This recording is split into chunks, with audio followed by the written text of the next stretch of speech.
और आगे गुरुदेव फिर कितना क्लियर कर रहे हैं कि अपने गुरु को ही साक्षात परमेश्वर का रूप मानकर और ये भक्ति करनी चाहिए, तब मोक्ष मिलेगा, नहीं तो नहीं मिलेगा। गुरुर ब्रह्मा गुरुर विष्णु, ये शास्त्रों में लिखा हुआ है। तो उससे गुरु को ही परमात्मा का साक्षात रूप समझकर जो भगवान भक्ति करता है वो उसका मुक्ति होगी।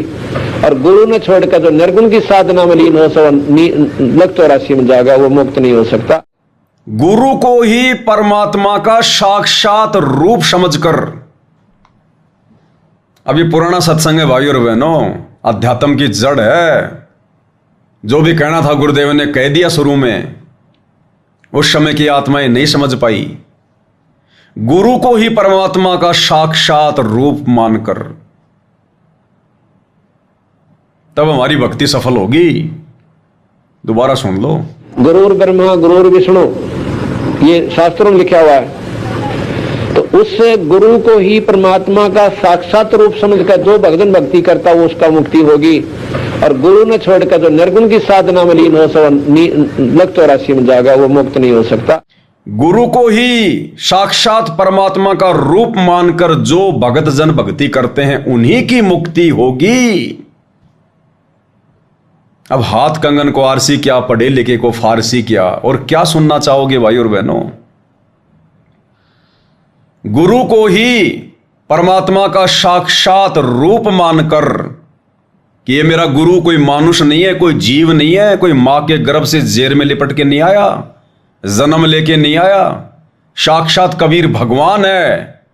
जब ये मानकर भक्ति करेंगे तो गुरुदेव कहते हैं वही आत्माएं मोक्ष प्राप्त करेंगी। और इसीलिए तो दास भाई और बहनों बार बार कहता है कि गुरु को परमात्मा मानकर भक्ति करने की प्रोसीजर पूरी संगत में कहां है? साध संगति में। तो दास फिर क्या गलत कहता है कि साध संगति सतलोक के लिए ट्रेनिंग सेंटर है, कि साध संगति से जुड़े बिना, अब साध संगति से जुड़ेगा तो वही क्रिया करेगा जो साध संगति में हो रही है और तभी वो मोक्ष प्राप्त करेगा। और साध संगति की सबसे पहले क्रिया है अपने गुरु को ही परमात्मा मानकर भक्ति करना। तो बताओ ये ट्रेनिंग सेंटर नहीं है क्या? तो दास जो कहता फिर वो गलत कहता है क्या कि साध संगति से जुड़े बिना लाख वर्ष भी मोक्ष नहीं हो सकता। मोक्ष होगा कलयुग की बिजली पीढ़ी में, इसी समय में। और इस समय गुरुदेव साध संगतियां शुरू करवाते हैं और उस साध संगति से जुड़े बिना हम गुरु को परमात्मा नहीं मान सकते और गुरु को परमात्मा मानकर पूजा किए बिना हम मोक्ष प्राप्त नहीं कर सकते।